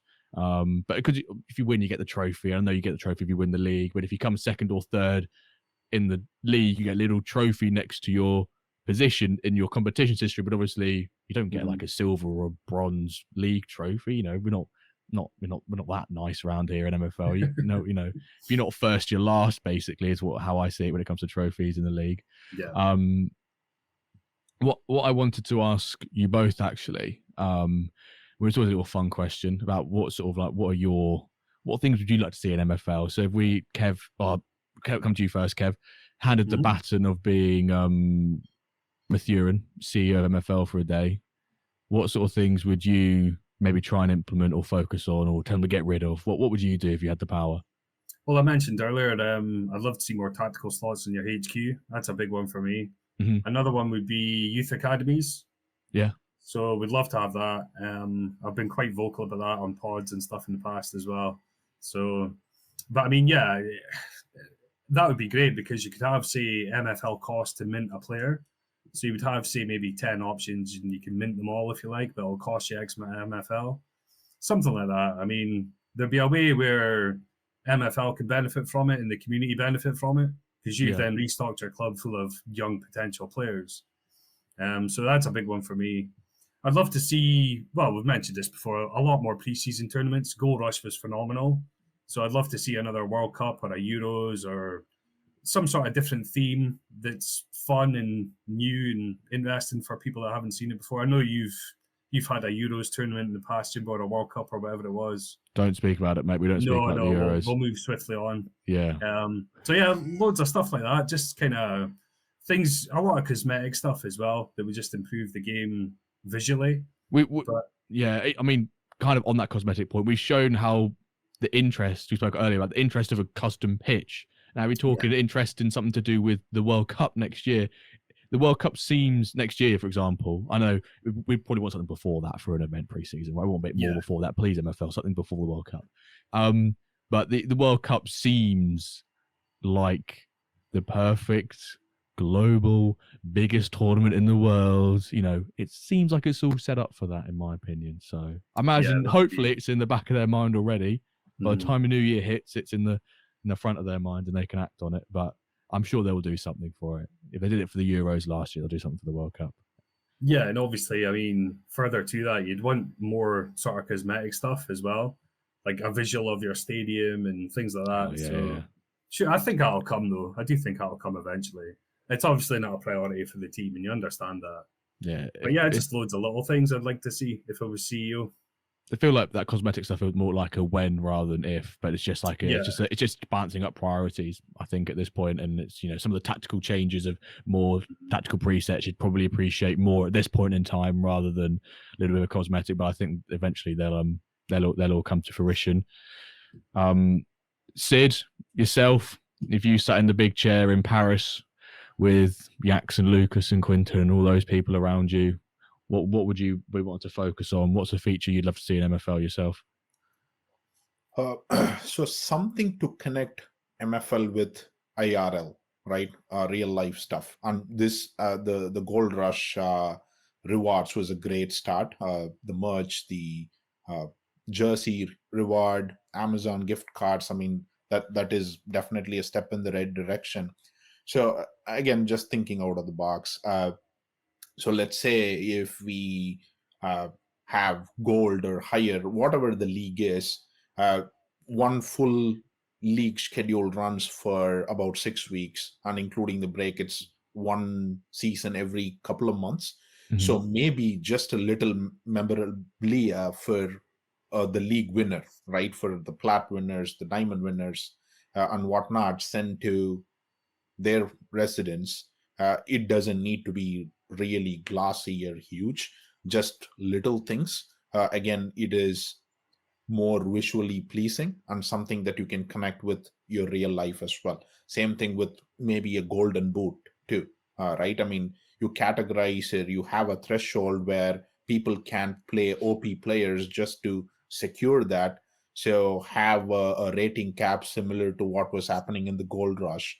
So if you have an 85 striker who you play in gold and you hit the golden boot in your league, then you get some kind of reward that you can relate to. That'll be great. And again, I'm all for the optics, and that is something that you can showcase to the future potential new users as well. Yeah, I think some of the rewarding of some of those achievements, like some of the milestone stuff we had for this tournament and the goal rush. I think but they can be a bit more, I won't say aggressive on that front, but they can definitely improve in some of that. So I think that's a really nice suggestion there, one that I don't think we've seen much. I've seen people rewarding things like golden boots. Oh, give me 1,000 MFL. No, we're not talking that sort of level. A little bit different to that, but no, I really like that. Our final questions, which I'm going to actually offer if Kev wants to include a question to this as well, because we had a question from Ryan Walter, and then I asked David that he can add one on. And if Kev can think of a question if he wants to, I'm going to also include and let Kev suggest a question. Ryan Walter's question, which is from our last guest. Who would you like to see as our next guest? Or what is your... Oh, no, hang on. Let me start that again. Ryan's question was, who would you like to see as our next guest? Or who would you like to see we bring onto the pod? It's an easy one for me. Do you want me to say? Go on, Kev, who would you say? Ronan. I've tried with Ronan. I really want to bring Ronan on. I did DM him after the most recent Vic double he did, because he won a double on his birthday in season 8, which is quite something. I was like, Ronan, please, I've asked you before, please. He's like, maybe sometime he just wants to stay a listener for time. So I respect the decision. Yeah. But if you ever change your mind, you tell me straight away. Like, I'll give you my number on speed dial. You phone me straight away. Ronan would be great to have on there. Or if not Ronan, just one of the top diamond managers that we haven't seen or heard from. Yeah, Scrub, maybe someone like Scrub. Yeah, Scrub, XVIX, or some of these other guys that have just got into diamond. Well, we know Sid and Bob. We've had Wilbur on before. Yeah, I mean, one of the other top guys we've never seen would be ideal. Sid, who would you like to see us bring on? This is a weird question because, like, we've never had another guest ask another guest who they want to see come on, but I'm going to ask it anyway. Who would you like us to bring on, Sid? Maybe one of the top 3 goal scorers for the Dark Harder in Gold Rush. Just put a little bit of manager spotlight on one of them. Yeah. Get one of them on. Did you get any sleep during the Gold Rush event? Will be our question. The top question. They'll be like, I'm still recovering. How did you get the timer set right? How did you travel in 60 games? Yeah. Right. And then, Sid, this question comes in from SR Monkey, and I literally want a yes or no answer from you because I've been told it'll be very difficult to get a yes or no answer from you. David's question was, will you beat Bob this season in Diamond? No. Wow. He did say he might be quite humble and say no. He didn't think you'd be. We tried to restrict you to one word answer because you might go on a political rant as well. Well, no, be a bit on the fence. Be on the fence about it because that's probably what I would do in that situation. Yeah, I'm gonna go out on a limb and say I'll probably be getting 1 point from 2 games. So Bob is gonna beat me once, and then the other game is gonna end up in a draw. That's my prediction. Okay. 6-0 victories for yourself each time, and big celebration, big shushes in the Discord when you do that. Kev, is there anything that you'd like to ask Sid at all before we head towards rounding this up? Apart from winning Diamond, what else would you like to achieve in NFL? Apart from winning in Diamond, I mean that is probably the achievement. I mean, when that happens, I think I can just hang my boots and leave into the sunset, I guess. But that's exactly why I'm asking, because that's kind of what everyone would expect, But what else is there left to achieve? What would you want to do? You've obviously got a couple of lower end clubs as well. I mean, the dream would be to get one of my hometown clubs as high as possible, hopefully into plat or even diamond. Sometime in the future, switch players between the 2 clubs and make the other club a priority. That'll be great, and that'll be kind of the flag bearer club going forward. But yeah, I don't see that happening within the next 6-7 seasons at least. It's going to take some time for all the pieces to come together, but that would definitely be the dream. Do you think if you won Diamond, the remaining the subsequent games in Diamond over the following seasons would be less sweaty because you've already won, you've already made that achievement, or do you think they'd still be as sweaty even though you've been there and done that? Sitting Yeah, back with a if cigar. anything, I think it'll be increased pressure, right? So it'll be, oh, he's won the title already. Can he sustain it now? Was it just one time getting lucky? So yeah, it's never less pressure in Diamond. I mean, if you go down to a gold or a silver, it'll probably be more fun. But yeah, Diamond, it's always a pressure cooker situation, pretty much. Yeah. Right. I do have a question for Kev, though. I kind of gave him a hint on this already. So my question was, couple of seasons later, sometime in the near future, if I'm to hand over the reins for the Diamond Club to you, Kev, how likely are you to take up on that offer? Yeah, I would enjoy that. Let's be honest. I've always wanted to test myself up at that level. So yeah, to get a shot at Sid's team for that season would be incredible. But it comes with a lot of pressure. I mean, I would care about your team more than my 6 combined, So so that'd be interesting. But I'd love to have a shot at your team. Yeah, I'd be well up for that, mate. That's a very generous offer. You'd be having 2 showers a day, one in the morning, one after your Diamond games, because they were so sweaty and so anxious. That's probably how I'd be anyway. You'd have towels dripping with sweat and from watching the Diamond. But I think that's a great question, and I'm hoping that is foreshadowing a potential 1 season short-term contract of Mr. Kev Herd in a potential better club delegation right there. Yeah. If any, there we go. Don't I'd be ask well me. up for that, Sid. But happy to just keep helping, sit in the shadows. No, I'll be. Yeah, I'm just curious to see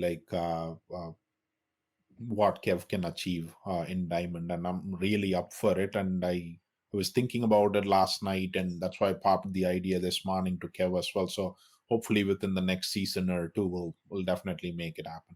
That way I can rest easy for a bit, hand over the things to Kev for a season, let him run with it. Kev gets relegated and never invited on a show ever again. No, I'd love to see that. Before we wrap things up, do either of you have any other questions? Anything else? Any other business, to use the corporate jargon? Well, I think will Sydney come up with a question for the next guest? Of course, yeah. No, that is a great point. Sid, whoever our next guest might be, I might know, I might not know. You certainly don't know. What would you like to ask them? So the question I had was, if you have the capability of creating your own custom card in the game, which IRL football player's card would that be, and what's the reason? Love that. Ooh. Grant Hanley. No, Grant. No, I'm not. Josh Sargent. Yeah, there's something about I wouldn't know, little salute, little captain salute. I can back that. Timo, little American flag, yeah. Little American flag. Canary. I'm trying to think of any French canaries we've had, and can I maybe upset them in any other ways? I did go into the MFL FR Discord and congratulate them on their win afterwards. I got ChatGPT to do a little bit of a translation for me. And then after we had the technical error on the raffle yesterday for their winners, I did go in there and pop like little Jennifer Lawrence, like, sorry guys, and I got quite a few reactions. And then I just posted some emojis of baguettes and croissants. So I think I made up for it with that bit. I kind of had to. I felt like there was some sort of. There was obviously a rivalry between the two alliances. I felt like at some points it was getting maybe a little bit too out of touch, and I was like, guys, we are just all friends of one big community, like let's not lose it over a 40-hour event. So I was like, right, I've got to go in there, try and be the diplomat, be the ambassador, and try and bring things together again, so we're not at war with the French. Even though I did find it very funny that when I was doing the rewards for the French alliance, everyone was redeeming the hydration reminders so it would take up the screen and not show the winners of who was winning the raffle. And I was like, you guys are so petty, but I absolutely love it. I absolutely love it. That's what we're here for, that sort of shithousery. That's great. That's great. Brilliant. So we'll bring things to a close now, folks. So thank you all for listening this far. Remember, hashtag sensible Sid or hashtag sensational Sid. If you listen this far, want both, you would even better use it if you've popped them at the time. You pop the first one and then you listen to the extra 40 minutes and then you said the second one as well. But post those all over the Discord, especially in the Ramble Discord, where Sid is predominantly. But Kev, a big thank you for you coming on at such short notice. Really appreciate it, mate. Pleasure. Anytime, mate. Anytime. Love that from you. We'll have to get a pod where we get all the. I'll have to bring yourself and Hoodwink and David on for a big ramble. A When Ramble, we'll have to call it officially. I may have to try and bring Calver back for that as well. Love that. Yeah, that'd be good. And maybe it might be a point where Calver Jr. is a thing as well, and we can have a little bit of input on that. Although the episode will probably be like half an hour because Calver won't be able to last that long. But Sid, your first appearance, it's been absolute delight having you on. Lots of insights about your rise through the divisions, and it's really refreshing to sort of almost hear you saying at the top of the division, it's actually not that fun. It's really sweaty. And I think a lot of people probably wouldn't have expected that from someone who's had this like really crazy and fun ride. Everyone would think that's fun, but actually you've kind of been transparent, said, you know what, it's really good, but it takes a lot of work. It is quite stressful as well. So I appreciate the honesty and the other bits you spoke about. So thank you for being on today, sir. Absolutely. Yeah, love chatting MFL with both of you lads. Good luck for the upcoming season to all the viewers and listeners, and hopefully we stay up another season or another couple of seasons up until Kev takes over for a short play. You heard it first. But yeah, hoping to catch up with you guys in the future as well. Awesome. Brilliant, Sid. Thank you very much, both. Remember the hashtag. Thank you all so very much for listening, and we'll catch you this time next week for an episode of the WenDirkCast. Thank you for listening.